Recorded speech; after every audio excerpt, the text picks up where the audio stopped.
Good evening and welcome.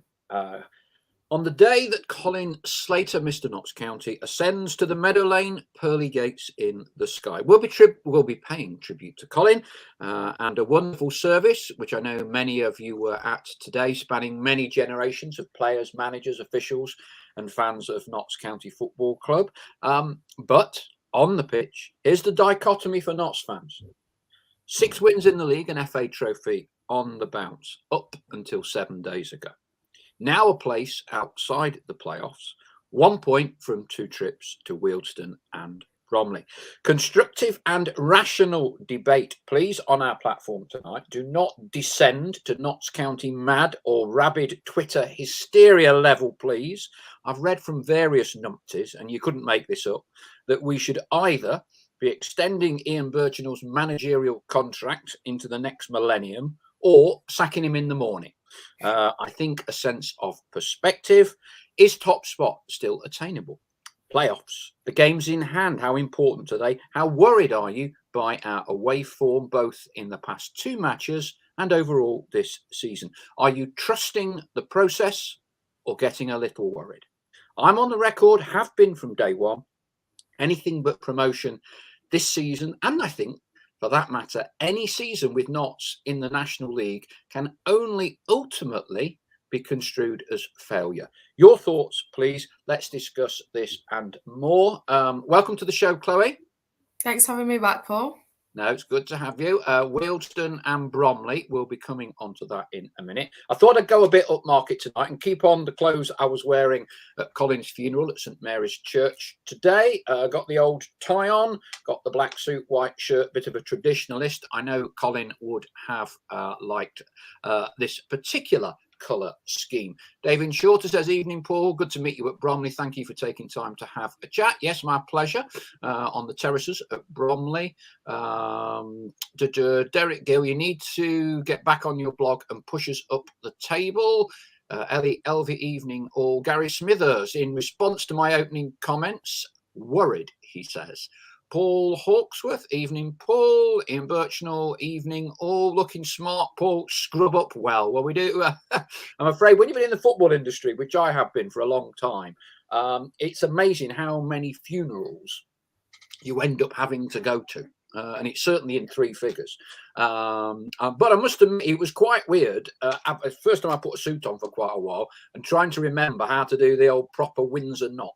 It's not easy. Certainly when you haven't done one for a year. Malcolm Shearston, evening, Paul.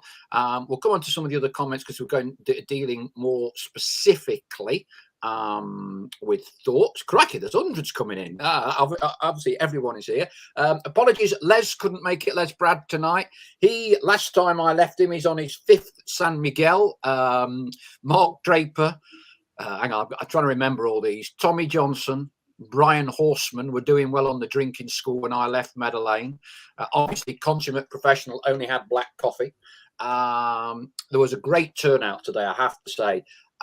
Neil Ardley came along. Great to see Neil there as well.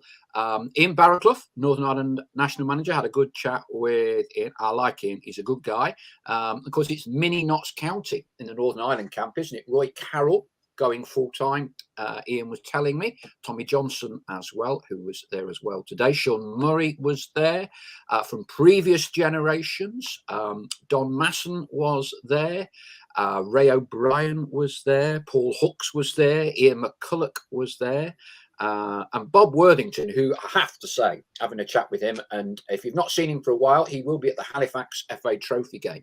Bob is just unbelievably young looking. Me, Drapes and Tommy and Brian Horseman were looking across the floor at Notts' ground in the post-match hospitality or post-service hospitality, and we came to the conclusion that all 4 of us combined growth of hair for our entire lifespan did not cover how much Bob has still got on at the age of 75. Little bit grey, but crikey, he's got a full booth on, and he does look remarkably fit and healthy. If you've not seen him for a while, he will be at the Halifax Trophy game.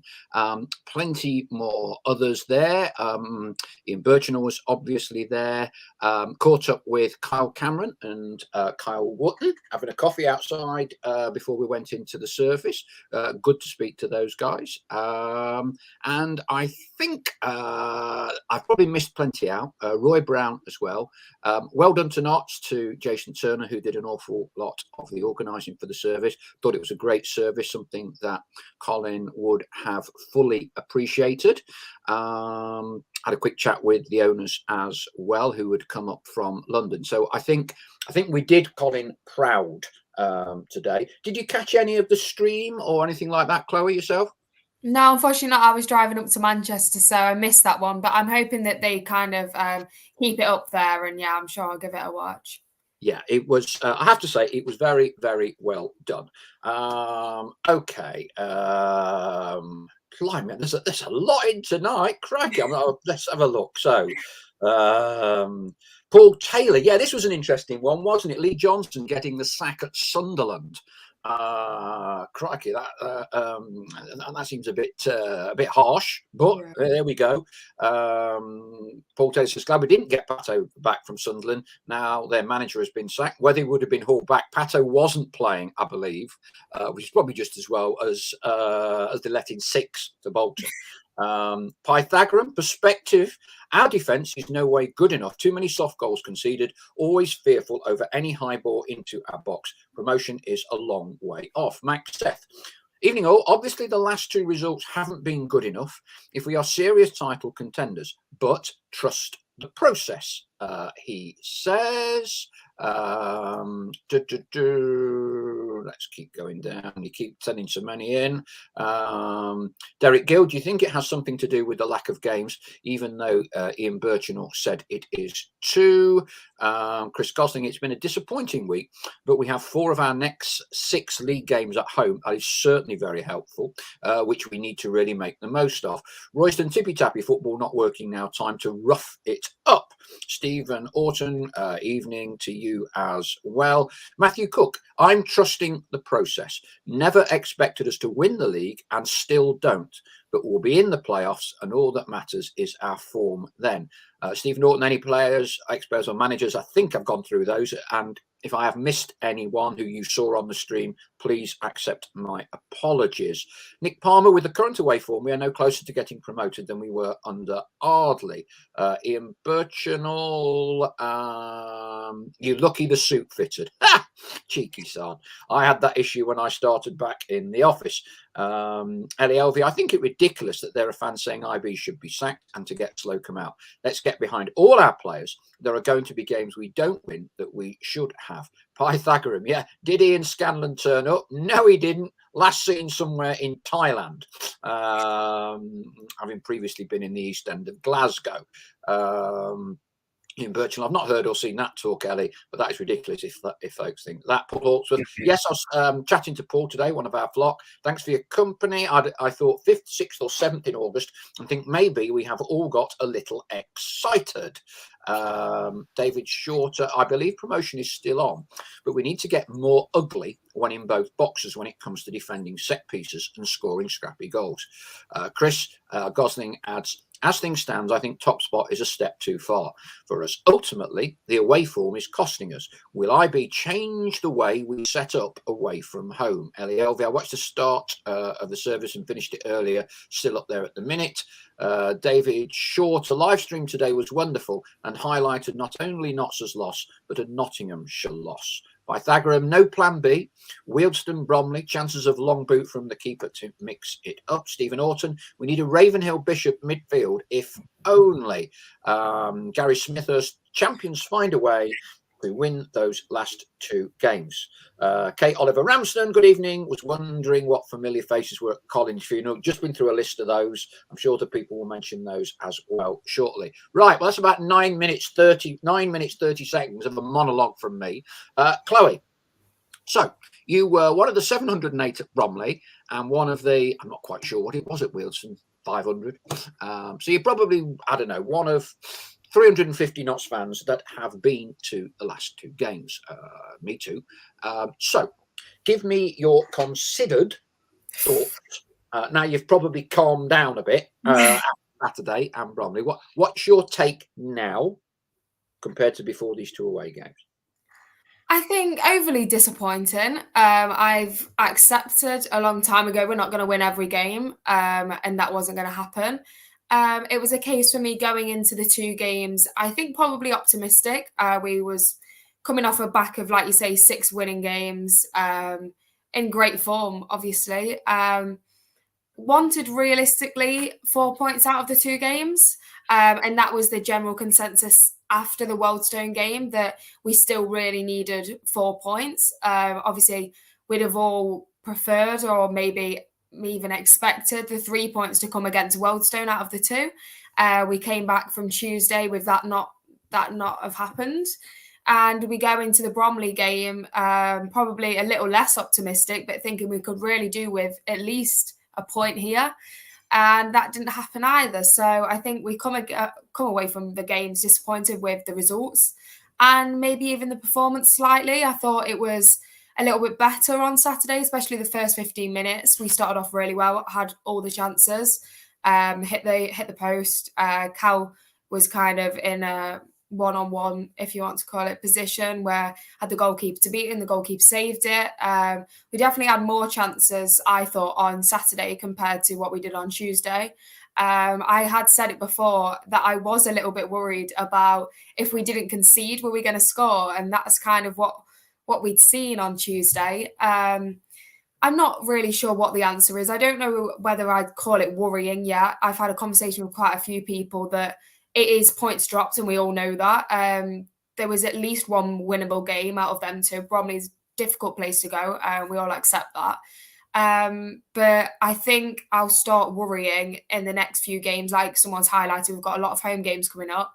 And I think if you start dropping points at home because our home form has been so good, then you might start to worry a little bit. I think this might just be another blip. I know we had 3 games back-to-back that we lost earlier in the season. I don't think that would happen again. But we can't afford to have any more of these blips, or maybe very minimal of these blips for the rest of the season if we do want to go up. I believe that if you're going to win the playoffs, I think you need to finish between 2nd and 4th, possibly, maybe 5th. You need to play them home games. And 2nd or 3rd, you're giving yourself a great opportunity with only the 1 game played before the final. I don't know what's really achievable, and we keep saying that these 2 games in hand are massive. Of course they are. They keep us in the mix, and I keep looking at it as if we've won both of them games, and maybe I need to take a step back, and they're not games that we're definitely going to win. We wanted 4 points out of the last 2, and we only came away with 1. So it'll be very interesting once we've evened up the games. I think they're 2 winnable games, the games that we've got in hand. But again, no game's an easy game. So it's difficult when you haven't. I'd much rather have the points on the board than the games in hand. I always would, because you don't know what can happen, injuries and, like you say, a blip.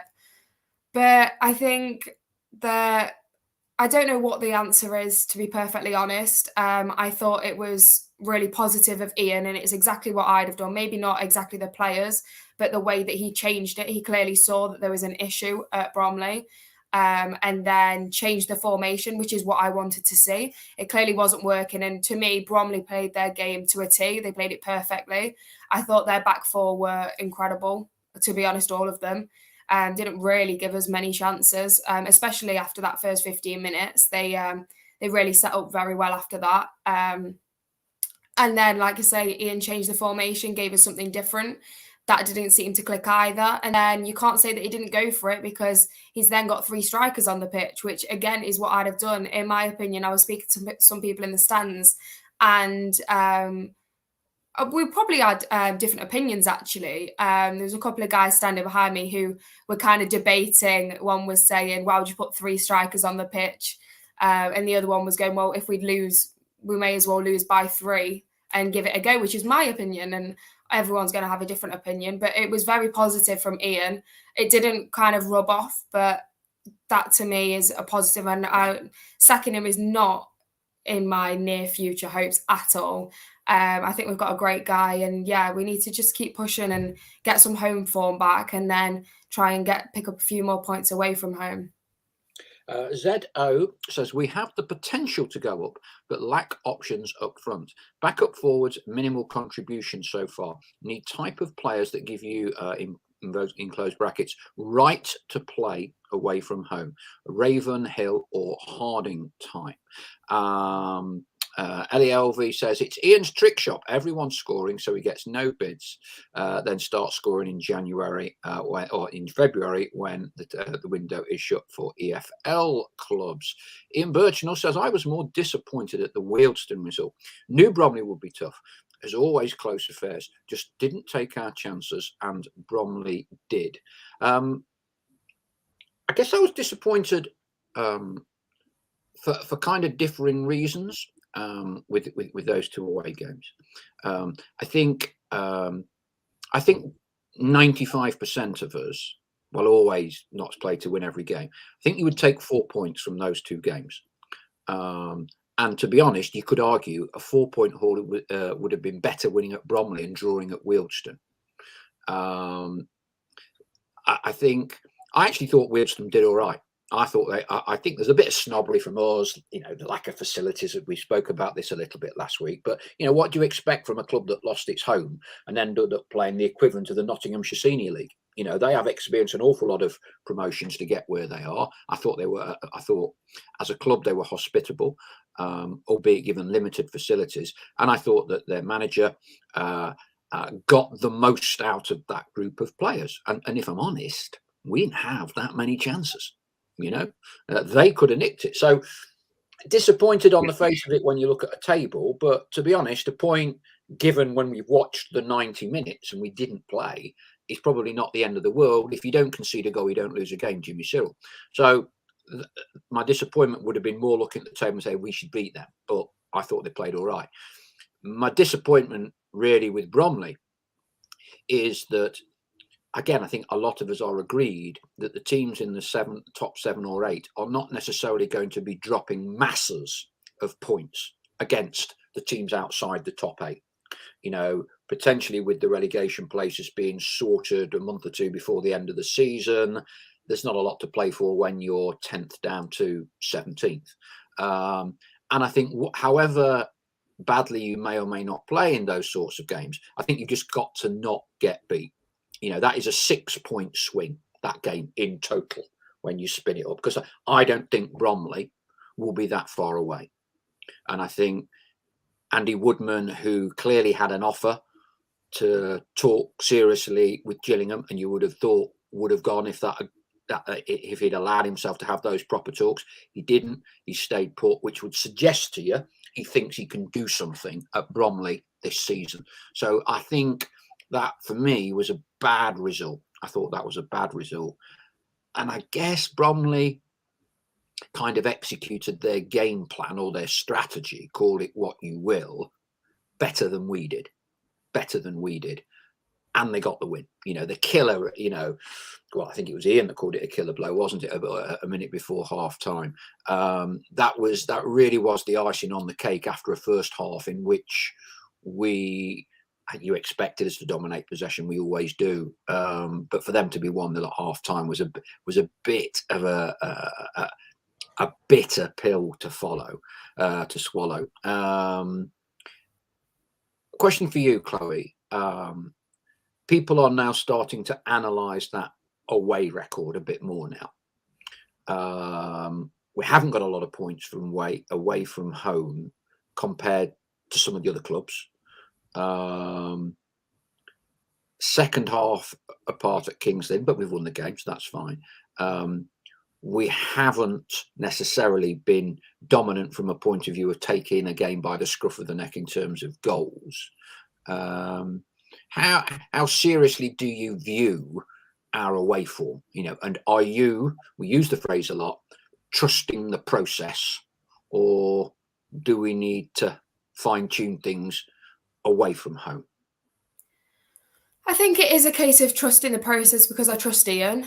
and I trust the players that we've got to kind of at least get us playoffs at minimum. Like you say, Paul, that is the bare minimum this season. And they are good enough to do it. I've seen them do it. But yeah, the away form is worrying. And looking at who we've got to play away is even more worrying. We've got the likes of Chesterfield, Dagenham, Stockport, all of these. That are games that you can't really afford to lose to teams in and around you because you're dropping points against them, which means they're pulling further and further away from you. We all say win your home games, draw your away. But I think it was the last 5 games we've got 5 points in. And you see that as a point a game. But I see it as a win against Kings Lynn, and then you lose against your Bromley. That's kind of, it becomes kind of that it didn't really matter. Obviously it did, and it's 3 points gained. But if you can start picking up draws, that's just chipping away at everybody else. We'll just see how we bounce back from this draw, but it is a little bit concerning. And I don't know whether we need a bit of a shake-up away from home, because I think teams have got us sussed out a little bit. Like you say, I thought Bromley executed their game plan perfectly. And I don't know, maybe it's just little tweaks that we can make. I thought at Bromley, they've got a lot of big, tall players. And the chances of us scoring for corners, for me, is going to be minimal. Looking at that stat alone, that just the height difference is obviously the ball can go anywhere in the box, and a corner is always a great chance to score. But Wealdstone likewise. Wealdstone arguably even worse. Yeah, absolutely. Yeah. And you're going to see that a lot this season. There's a few teams that do have their bigger built players, and that's how you kind of scrap games this season. We haven't got that as such. So for me, what we need to do is just from corners, have somebody at the back post. It's just something simple that every corner pretty much against Bromley, we were playing it long all the way over the top because we knew it had to get over 6'4" heads. And we've got nobody at the back post. There was a few chances that I thought if someone was there, could either tap it back across or tap it in. And every single time there was nobody there. Now that's something that's so small that could possibly have an impact. Like you say, I'm sure that we have analysts at the club all the time. So I'm sure they're picking these kind of things up. We've got a set piece coach that I thought when he first came in did quite well. And now we've conceded from set pieces. So maybe it's taking a look at that again. It must little tweaks because I'm sure that the players we've got are good enough. I know there's now been a lot of talk of strikers. We're not going to get a striker in. That's for me. So what's the point in arguing about it? I can't see us signing a striker. So I can't really be bothered to go and argue with everyone that we need a striker, because even if we do, we're not going to get one. So the people that we have got to be good enough. For me as well, it's important that even though Kyle's having a bit of a dry spell and the other couple of strikers that we've got, that it's then important for our midfielders to score, which they have been this season. And it's like Cal and Ruben had a couple of chances against Bromley, especially in the first half, in the first 20 minutes. And you put one of them away, Bromley have to come out. That was my worry when we went 1-0 down. I know this season we've gone 1-0 down a lot, and that spurred us on. And we tend to go down 1-0 down within the first 20 minutes, whereas, like you say, this was a big blow just before half-time. We really had to regroup and probably change a bit of a strategy. But for me, if we score first against Bromley, especially because they were playing with kind of 10 men behind the ball and weren't letting us get across, and I thought their fullback was incredible, really stopped us getting inside the box and had to go through the middle where they had 3 big centre halves. He played it perfectly. But if we'd have scored in that first half, they've then got to come out, which suits us. Like I say, we're a possession-based team, and that really helps us. We can kind of make our attacks when they're coming out a bit more. So it's difficult. Then we must have so many different, before the game, so many different kind of opportunities and scenarios to look at. Well, what happens if we do go 1-0 down? What's going to change? And unfortunately, even though the personnel on the pitch did change, I don't think anything really changed of how we played. And I don't know what that's down to, because Ian's tried to change the formation. He's put another striker on the pitch and he just didn't quite do it. So we'll see. I'm not worried just yet, but give it another couple of home games and then I'm sure we'll kind of get a bit of a gist of what we might need to do to get where we want to get this season. Okay, keep the comments coming in. Good ones tonight. Pythagoras says Wealdstone and Bromley defended for their lives. Ian Birch and I thought both those teams defended resolutely, and you have to give them credit for that. We have to find a way to score. NCFC Pipe, 2 games ago, all was perfectly fine. 17 goals in those previous 6. Why need another striker? Who are you dropping out of Woods, Rodriguez and Cal? Realistically, who would we sign who would be better? Stuart Edwards, not too disappointed with the last 2 results, looking at them individually. Would have been nice to have more than 1 point, though.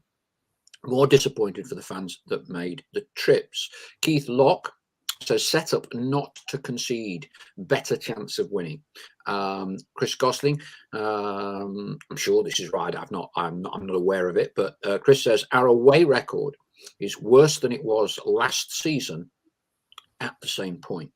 That's a concern because we've improved in every other way under IB. We need to at least try something different to correct this. Pythagorean, are we good enough at spotting defenders that can defend? Omar Sawunmi, I do remember him actually, was always impressive for Yeovil against Notts. Free transfer for Bromley from Colchester. Have Notts missed out? There's been a few comments as well. In terms of Notts' possession-based approach, should be going longer, mix it up a bit. I think possibly like the point you've just made, Chloe, in terms of you don't see any chance of another striker coming in this window. I think that's a bit of a red herring as well. Ian has a definite way of playing football, and I do not see him ripping that up. So regardless of whether you think that is the blueprint to get promoted or not, I don't see us changing that. I really don't see us changing that. So then you start to come down to executing game plans. And look, none of us have played professional football or kicked a professional football in anger. So I don't want to get too technical. One thing that I think I've noticed is that when we deliver balls into the box, and Bromley were brilliant at defending, I have to say, in this respect, I don't know if we get enough midfield players getting in. You know, we put some half decent to very good crosses into the box when we get round the back, and if Kyle's not there, there's not always a lot of many other players closing in, which is why when we had Mark Stallard on, and I said, you know, one of the goals that gave me pleasure was we got down the byline, pulled the ball back, and Kel Roberts slotted it in sort of 6-7 yards out. And Stell said that's exactly what Ian Birchinall had said in his after-match interview. Obviously, because we were at the ground, we didn't hear it. But it does sometimes seem to me as if we've got enough people prepared to gamble when that ball goes in. Yeah, absolutely. I've had this exact same conversation with a lot of people, that we're getting the ball up the pitch and we're either not able to cross it or crossing it into kind of no one. The best chances that you're going to get is by having bodies in the box. It can come off anybody. And it just, we tend to have kind of 2 players against their 5 in the box. And I mean, 9 times out of 10, you know what's going to happen with that is coming straight back out again. And like you say, we had chances, great chances to put the ball in the box, and it was just coming straight back again, and nothing was changing. That for me is a big thing. I've said before that how important our midfielders are. With us only usually playing Kyle up front, he's not going to score every game, absolutely not. So we've got to have these midfielders chipping in, which they were doing. But yeah, that was disappointing for me, definitely. Against Bromley and against Wealdstone, to be honest. Just the amount of bodies in the box, we need to press together rather just in 1s and 2s. But yeah, it's so difficult to ask for the answer, but I know the answer realistically is not going to be another striker. Maybe somebody on loan, but I don't think it's going to be anybody that people want. People want us to go and sign, a 30-goal a season man in January. It's not going to happen. Nobody's letting go of a 20, 30 goal of a season striker in the middle of the season to one of their rivals or to a lower league club who are not going to spend the money. So it's just not going to happen. But yeah, we've got goals in midfield, absolutely, and we just need to find a way of getting that to tick. I thought that we keep coming inside a little bit too often, but just changing it up, getting bodies in the box is the best way to do it, and changing up our corners. They all seem to be the same. Go short once and then go longer, or just whip across in. It's just changing it up, I think, is going to be the way forward. I think the best thing is, I think we've got players now, a bit of depth, and players coming back from injury that allows for competition for places. Slocum's now got a competition for place again. Don't get me wrong, I thought he had an excellent game against Wealdstone, to be honest. I thought he was our man of the match, personally. And I don't think he had a terrible game against Bromley, to be honest. But competition for places is very healthy. It's what we need. And we've got people that I believe can come off the bench and kind of win us a game or change the game. Obviously, that didn't happen against Bromley. But that I think these players have got more than the kind of capabilities to come on and change a game, and maybe even change formation, which we usually see, especially at home. So I'm quite intrigued for the Grimsby game. Obviously a kind of playoff rival, although they're supposedly dropping behind a little bit. But yeah, we need to get back up and running and get these players in and start playing how we've seen them play this season. David Shorter says, Paul, you said at the start of the season that you fancied Notts to get automatic. Yes, provided they stopped the sloppy goals against. Yes, I think you were spot on with that, as results away are showing. We'll see. I probably am in more of a minority than a majority, in that, I always believe building from the back, shoring up. If you were to say where we are 8th at the minute is down to us not scoring enough goals or conceding too many, what would you say it is? Quick poll. So we're 8th, okay, at the minute. I know there's games in hand, and we're going to discuss the whole games in hand scenario. But would you say we are 8th? Or only 8th? We're judging this by automatic standard. Would you say it's because we're not scoring enough goals? Or would you say it's because we're conceding too many? Fingers on buzzers. Give us your answers. Chloe, what's your answer? There's definitely a fine line. If I had to pick one, it would be conceding, just because we hadn't had a clean sheet for, I think it was since November against Solihull at home. Please correct me if I'm wrong. Until Wealdstone. Obviously, we then didn't score that game, which doesn't help. So it kind of, the two come perfectly together. But if I had to choose one, it would be that. Obviously, at the minute, we haven't been scoring the last couple of games. But before that, we were conceding every game and still winning. So to me, that shows you've got goals in the side. Because if you're going to go 1 down, you've got to score 2 to win. And we were doing. We were conceding almost every game. So, but we were still winning. So to me, over the whole season so far, it's conceding is the problem. But maybe that's starting to turn, and it's now coming to scoring. But I don't know. Obviously, we'll see in the next few games whether scoring is becoming the issue.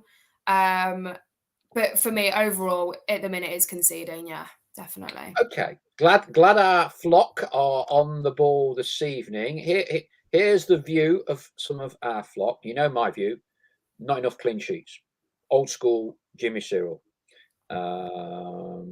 If you didn't score, you didn't lose, sorry, the other way around. If you didn't concede, you didn't lose. Right, let's have a look. Ian Birchinall, not scored enough. Gary Smithhurst, not scoring enough. RM, conceding too many. Maxeth not scoring enough. Goals win games. Matthew Cook conceding too many. Pythagorean, we are conceding soft goals. Chris Gosling not scoring enough. Brackets away from home. Matthew Cook, look at the table at the goals against column. I'm just about to. Keith Locke conceding too many. Ellie Elvey conceding too many. Malcolm Shearston just scored a lot of goals. Not quite sure which way he's sitting there. I'll have to work that one out. I'm being a bit dense, Malcolm. Chris Gosling, well, that question split the room. Did Malcolm Shearston? It's conceding. He's come back there. Right, okay. It is more or less a 50-50 split. I think if you'd asked that a month ago, I would have been in a minority of 10 to 20%. So that's interesting. That's interesting. Now then, if we look at the top 8, our goals against is the joint worst. Skewed a little bit because we've played fewer games. Okay. But it's nowhere near the best. By a country mile, in terms of goals conceded, it's the club we keep saying every week are bound to fall away. They sold the star striker. They're in the FA Cup. They get crowds of 850. Okay. They have conceded 15 goals in 23 games. 15. Now that is some going. That is some going. They're the best defensively. They're the worst scoring. They're the worst of the 8 teams. So you don't get a lot of goals at Boreham Wood, clearly. Although, what were we? Were we 2-2? It was a draw, wasn't it? Was it 1-1 or 2-2? 1-1, I think. 1-1. I think it was 1-1. We just saw a goal both ends. Now, goals scored. Again, it's probably skewed a little bit because we've got some games in hand. The only team we've scored more goals than is Boreham Wood. We've got 40. Now, there's a lot of teams on 41, 42, so it's very tight. But for those of you who kind of fall into the reason we're not doing it at the minute is because we're not scoring enough, then this would be borne out by Stockport, who are far and away the top scorers. They got 52. So it does split the room. It is interesting. I go back to the points that I think David Shorter was picking up on my comments at the start of the season. I do think at any level of football, set piece is very, very important. And I think there are various statistics proven that we are not conceding as many and scoring more from set piece. We certainly were earlier in the season. However, are we as tight as we should be to win the league, particularly from balls into boxes, those sorts of things? I'm not sure. I'm not sure. You know, Bromley score from a 44th minute corner. You know, that, you know what Bromley are going to do. That's a tough one. You know, that's a tough one. A set piece has done us. A set piece has done it. Against Wealdstone, we had a lot of corners, as you said earlier, Chloe.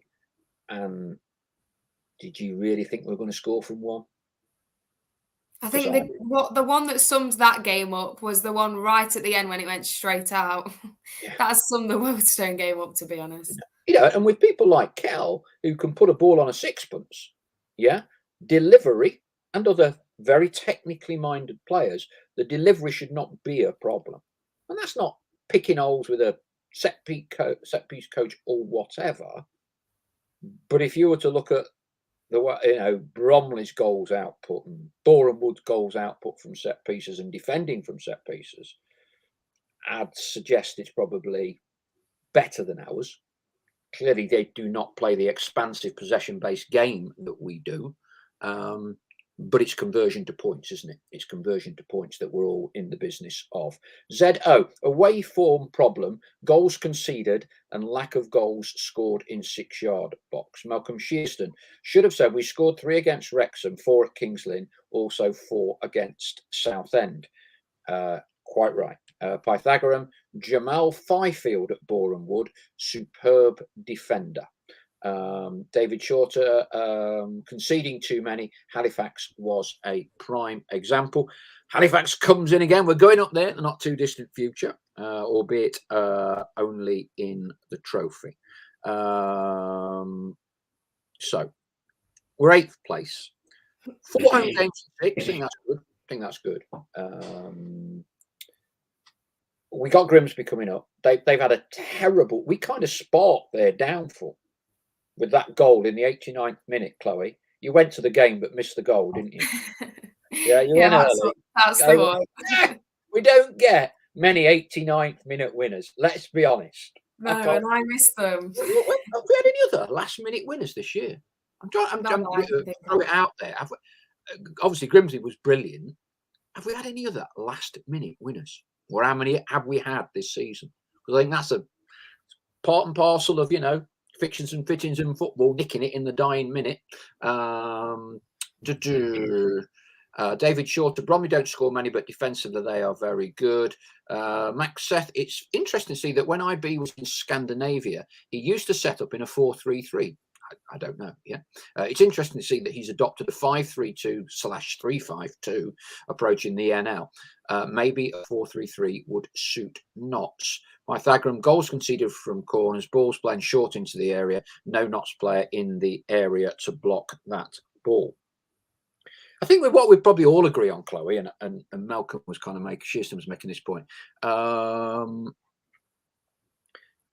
We are knocking teams over at home. Yeah? Yeah, I think so. And I think that at least keeps you cemented in the playoff picture. Yeah? If you are winning most of your home games, I don't see there's any way you don't make the playoffs. For me, it's can we get the away form up probably a couple of notches, not just one, a couple of notches. But at home, we have been bowling teams over. Yeah, I think that's fair. And I think it's a fair comment to make that it should get you playoffs. Don't get me wrong, you can't then lose all of your away games. It doesn't quite work like that. And I don't think we'll win all of our home games the rest of the season. I think our home games have lined up to be a little bit, I say easier. You can't say easier in this league. But if you want to say teams outside the top 10, we've got less of them at home and more of them away. So that should mean that we should be winning most of our home games. I think I broke it down on Twitter the other day. I think there's about a spell of about 9 games coming up, kind of March time, February, March time, that looks like hell. It looks like absolute hell. And to me, if you can get through that, there's a lot of away games. So I think back to back, your Chesterfield, your Stockport, your Dagenham are just 3 to pick out. There's even more than that when you look at the list. That's coming up, and that's coming up very quickly. Like you say, we've got 4 home games now in quick succession. You come out of that well, you've got to go into these away games and pick up points. That's at least draws. I'm not saying that we're not going to lose a game out of all of them, but it's vital that we don't lose more than 1, maybe 2 at a push, as long as we're winning our home games. That's vitally important. The 2 go hand in hand. And if you can pick an away win up at any of them, it's like an added bonus at this point in the season. And then the last 8 games, to me, are all kind of winnable, or at least we shouldn't be losing to anyone. Again, it's very difficult to say, and no game's an easy game. But if you look at it purely from a table perspective of where we are now, if we come out of those 9 games, February, March time, okay, still in the playoffs, still in touching distance, and nobody's ran away with it, we then are in the best position to then go into the last 8 games and really push to see where we can get to. Whereas I think it's for Chesterfield I looked at, they're in the opposite kind of position where they've got a similar run to last eight, and then they've got the difficult games in the last eight. So it's going to be difficult, but I see it as kind of more of a positive that we're getting these tougher games out all in the same spell, because if we come out of that okay, we can really then push on in the last eight, and that's going to kind of, I think you'll know kind of come March time what the possibilities are, whether top spot is within touching distance, because right now it is, let's be honest. We're too far away from the end of the season to know whether it's possible. I think you come out of the end of March after them run of games, you've got a very good idea whether that's possible or whether we just need to be clinging on to playoffs at that point, because if you lose a few of them games, then you know you're right down in the mix. And there's going to be quite a few different teams pushing for those last couple of spots.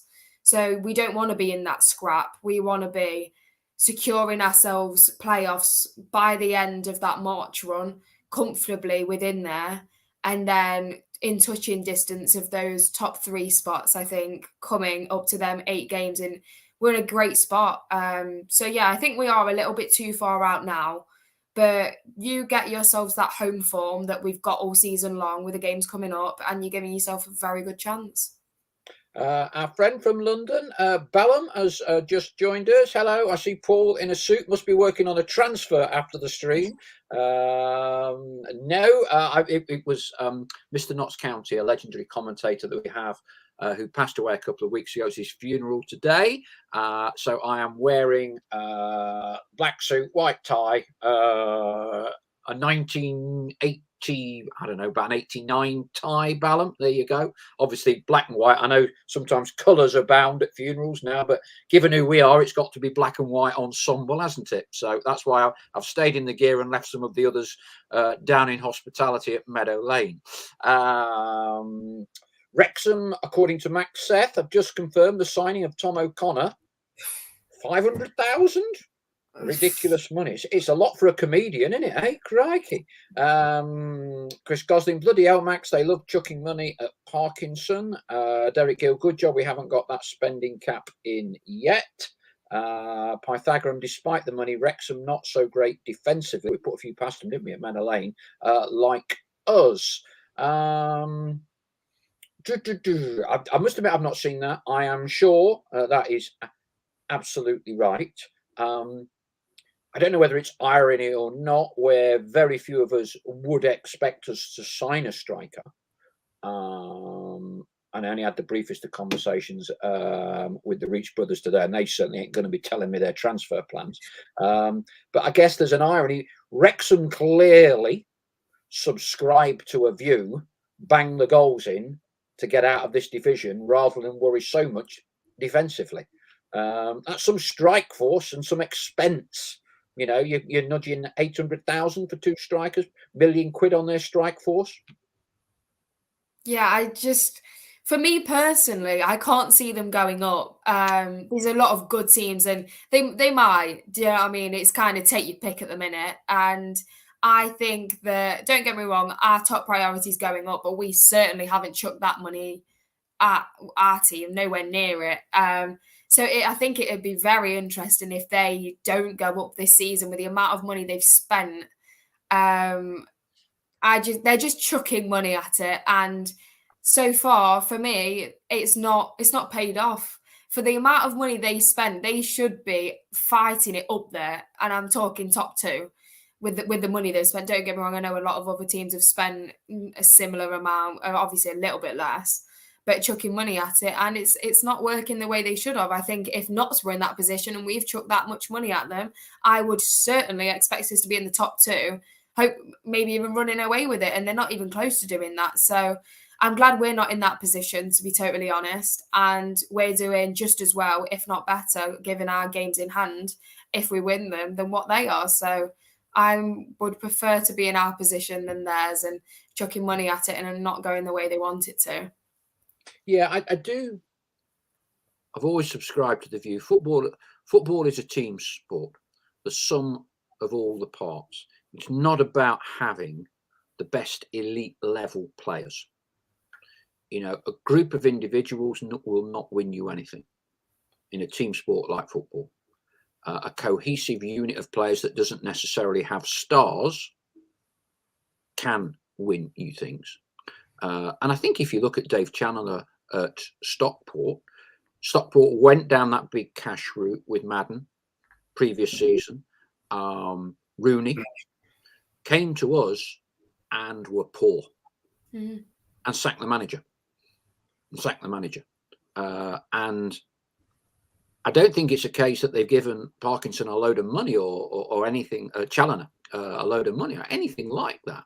But clearly he has decided on a different system, approach, whatever, some of the parts.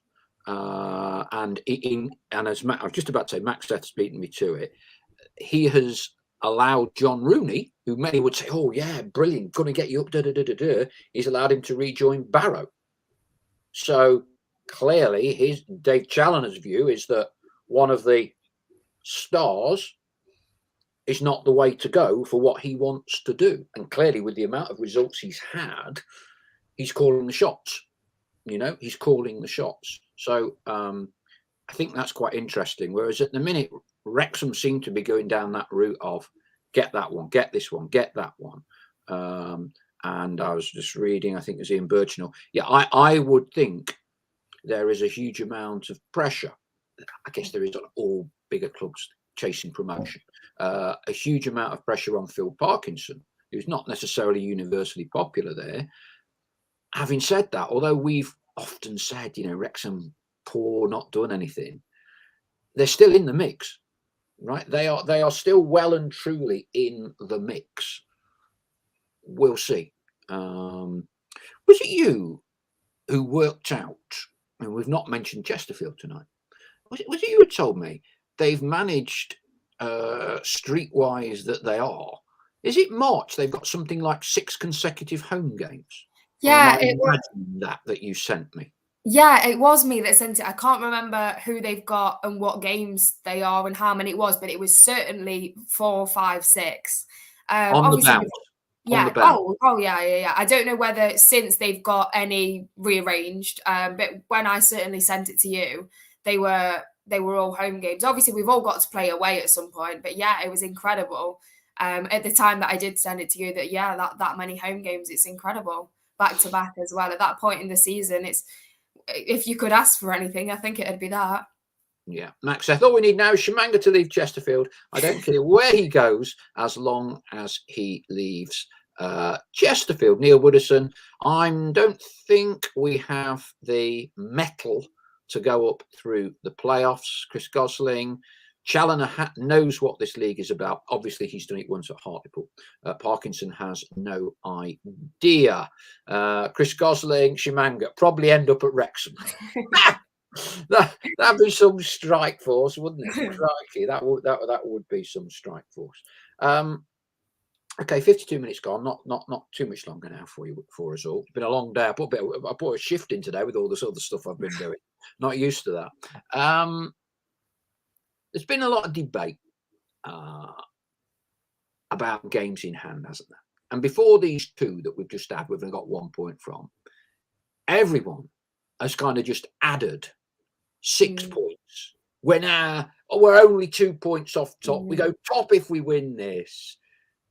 And the cautionary flip side to this coin, of course, is we all do it, but it don't always happen that you win these games in hand.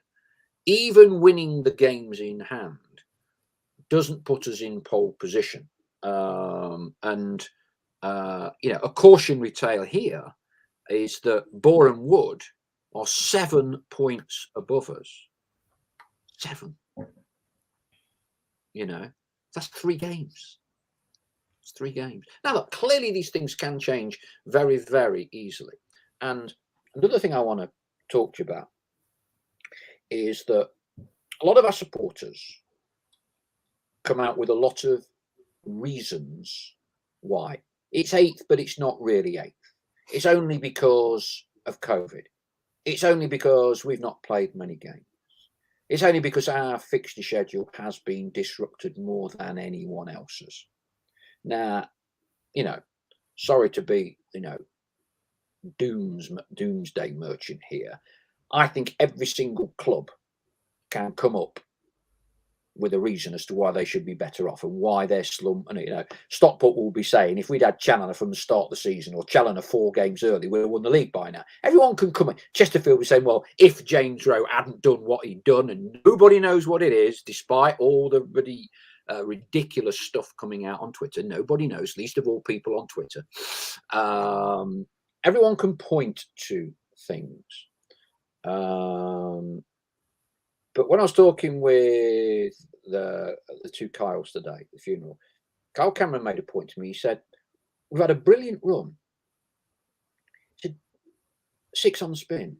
He said, but because they were so spaced out, it didn't kind of feel like it was 6 on the spin.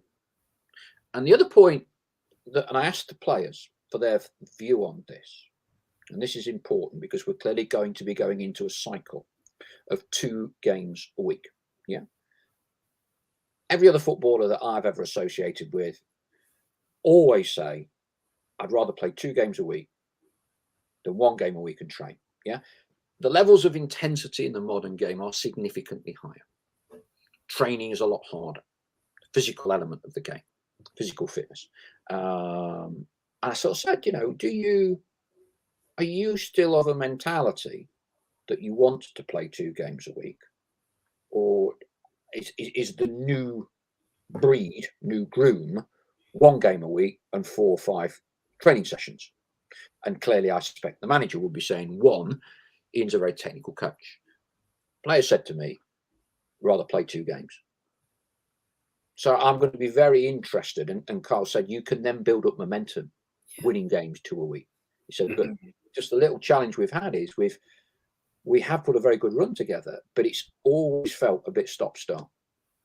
Yeah, absolutely. I felt the same. And without looking at it, I wouldn't have known it was 6. When you've got kind of back-to-back games, Saturday, Tuesday, you remember them more. And it was a case of looking back well into December as, well, hang on, when did this run start? I can't remember. It was that long ago. And like you say, stop-start with trophy games, you get a little bit lost. But if that's what they want to play, that's what they've got. They've got what they wished for. They've now got Tuesday, Saturdays. So there's no argument of we're tired, we're injured. They've said it to you now. That's what they want, and that's what they've got. Whether it's they didn't ask for it.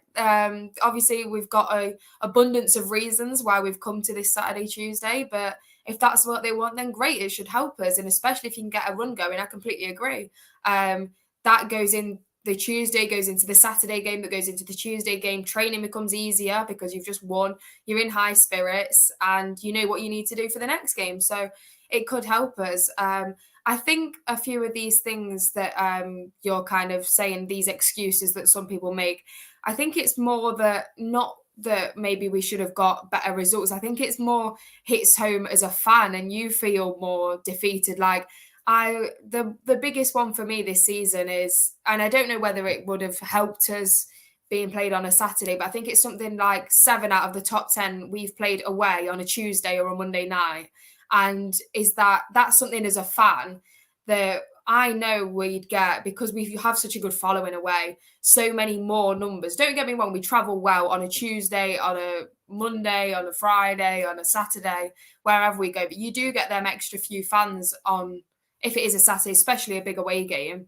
And it's not ideal for us travelling on a Tuesday night, and we know we could have bought more numbers. I don't know whether that would have an impact on the result, but I think these excuses are more of us as a fans getting disappointed, and we'd rather it be this way than maybe what it would add to the team. So it's difficult to tell, but yeah, there's been a lot of different things happen to us as fans, as a club.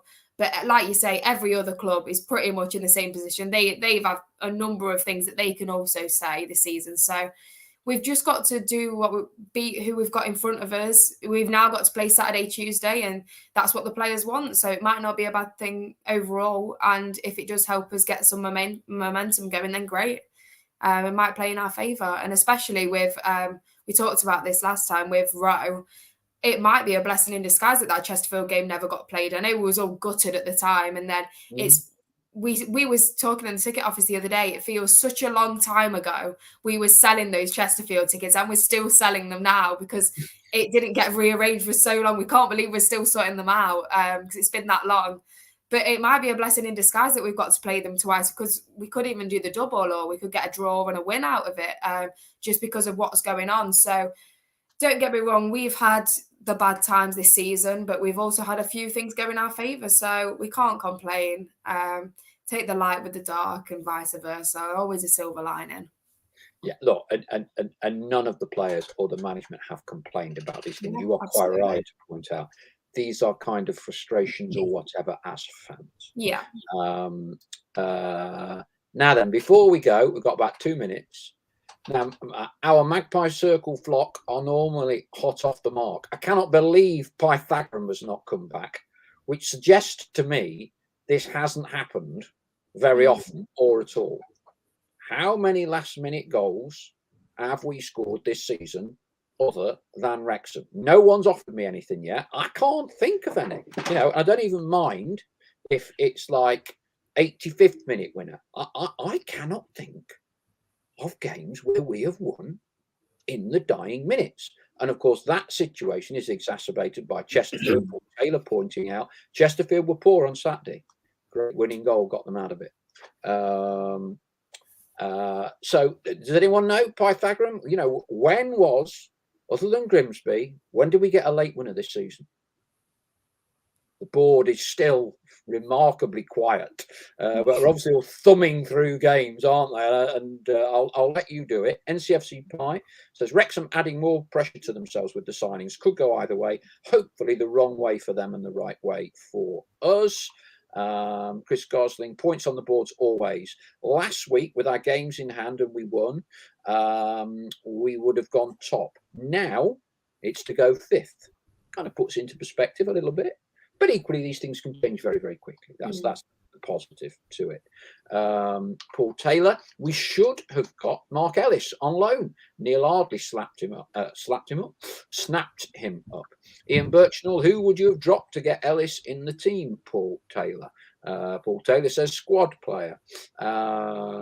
RM, Eastleigh in the FA Trophy. Yeah, in the league. I'm talking about getting points. Points on the board for us. Ian Birchnell, Ellis was good for us, but wouldn't drop anyone to fit him in. Cyprus ref, JOB, 94th minute, Barnet. I don't quite think that one counts when we're 4-0. Yeah, exactly. Dean Golling, Grimsby, 89th minute winner. Yes, Dean, we know that one. Right, I know it. Chloe knows it because she didn't see it. She's off down the train station, so she don't need any reminding of it. Other than that, Chris Gosling. But we put a few teams to bed well before the need for a late winner. Totally agree, Chris. But equally, you know, the teams that get automatic, they always nick something at the end. You look at games 88, 89th minute, they pull it out the fire. You know, I remember. Which we did this on the last show. If you remember at Wealdstone, Chloe, 89th minute, 0-0, not played well. Kel Roberts weaved his way across the edge of the box. We all thought he was going to shoot. Yeah. 89th minute, we're in a perfect position for Kel, passes it to Kyle, and he gets blocked. You know, and just for me, those little moments. If that goes in, we win 1-0. We all go home happy, aren't we? We all say Wealdstone's a great little club as opposed to some tin pot outfit. You know, shapes our whole experience. You know, Cyprus ref. That was your question. No, it wasn't. Late winner. JOB didn't give us a winner as such, did it? Not going to fall out with you, obviously. Pythagorean. Warnock's team's always driving for a winner in the last 10 minutes. Bloody hell, that's 30 years ago, isn't it? I'm hoping we've banged a few late goals in since before then, Pythagorean. But the fact you can't remember one suggests we've not done it too often. Anyway, we're in extra time of our show tonight on a day in which the club and all of us gave Colin Slater a very fitting and appropriate sending off to those Meadow Lane pearly gates in the sky. We'll be back later in the week. Grimsby coming up. Chloe, thank you very much for your input this evening and giving us a young person's perspective on all things Notts County. Catch you later in the week. Chloe, good night from me, and thank you very much for you. Thanks a lot for having me back. Yeah, that's great. We will see you very soon. All of us will see you very soon. Thank you very much for your time, input, and constructive, rational comments. Andrew Blatherwick, I bet in my lifetime Notts have conceded more late goals than scored them. You've got me thinking there. You've got me thinking there. Ian Bircham, a good debate as always. See you Saturday. Chris Gosling, yeah, that's a point. Enjoy our last full week of rest. So our cycle now is going to be game Saturday, Magpie Circle preview Monday, game Tuesday, Magpie Circle preview Wednesday, Thursday, Friday off, game Saturday. So there we go. So keep plenty of dates free. Thank you very much, everyone. Look forward to catching you up. And also a big thank you to everyone that came up to have a chat with me on Saturday at Bromley. Good to see and speak with everyone. Thanks again. And